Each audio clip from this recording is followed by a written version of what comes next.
welcome to the deep dive. Today, we're jumping into something pretty critical for, well, right now, 2025. Is the U.S. education system actually getting people ready for the real world? Or is it maybe holding things back? Yeah, that's a big question. Definitely. So our mission here is to pull out the key stuff from this expert discussion we've been looking at, specifically on whether the whole system is, really working anymore. And honestly, the main idea that jumps out from the sources is kind of stark. Okay. Our current way of doing education. It might be built for a world that just isn't here anymore. That's really the heart of it. It's fascinating when you dig in how much our sort of modern education setup is still stuck in an industrial era mindset. Industrial, right? You mean like... Think about it, right? Rows of desks, the bell schedules, even how much we lean on memorization and standardized tests. Okay. It's basically training for those old 9-to-5 factory jobs. The goal was more about creating, compliant, uniform workers. Huh. So churning out people for assembly lines almost? Pretty much. One source we looked at actually said that even now, in 2025, something like over 60% of K-12 classrooms still focus more on just recalling facts than on, say, critical thinking. Wow. Yeah, it's a direct hangover from that old model. So we're basically teaching for the past, not the future that's, already unfolding. It sounds like trying to teach someone to use a smartphone with like a rotary phone manual. That's a great analogy, actually. Precisely, because today's world, today's jobs, they need totally different things. Like what? Creativity, really complex problem solving, emotional intelligence, being adaptable. The sources really hammer this point home. Right. There was one study mentioning companies getting like a 15% higher ROI when they hire for soft skills collaboration, empathy. The stuff that's hard to measure on a test. Exactly. But our schools, they're still mostly set up around individual work, often in isolation. It's a real disconnect. Okay, so here's where it gets really interesting for me. The sources seem to push for a fundamental rethink, moving away from asking, okay, how do we squeeze kids into this system? And flipping it to ask, how do we make the system fit the child?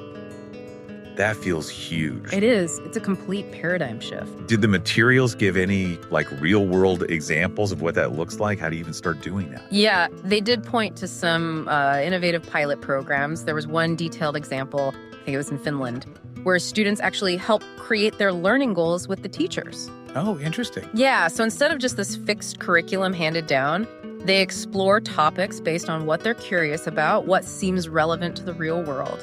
And apparently it led to like a 30% jump in engagement and remembering stuff. So making it personal, not just standardized. Exactly. Personalizing the journey, not just, checking boxes at the end. Okay, but this brings up a point, right? Yeah. Because a common argument, and the sources touch on this too, is that school, the traditional way, builds discipline. You need that structure, that rigor. Oh, absolutely. Discipline is vital. You can't argue with that. It's like the backbone. But the discussion we analyzed made a really strong case that discipline doesn't have to kill joy or curiosity. They're not mutually exclusive. Okay, how so? Well, the idea is when learning feels relevant, when it feels purposeful, kids are actually more motivated intrinsically to be disciplined about it. It's not about ditching structure altogether. It's about rethinking how we use that structure to also build up those broader qualities. Like, you can teach the discipline of science through, say, letting kids playfully experiment, not just making them memorize formulas. So it's a both-hand kind of thing, discipline and purpose. Precisely, a bow-hand approach. You need the backbone, but you also need the heart. So thinking about this for you, our listener, Yeah. what does all this mean?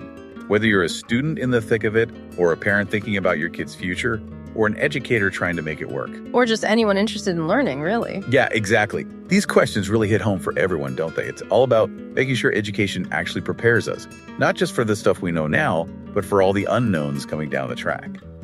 So this deep dive really puts a spotlight on that tension, that pull between the old system and what we might need now.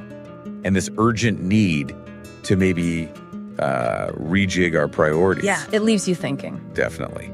We're left with this powerful idea. Discipline's the backbone, sure, but maybe joy, curiosity, and real-world connection. Maybe that's the heart and soul we need for learning going forward. So here's something to chew on. If the real goal is making education fit the child, like we discussed, what specific changes would you personally want to see to get that balance right? Balancing discipline with joy, curiosity, and making it all feel relevant. Good question to ponder. Something to think about until next time.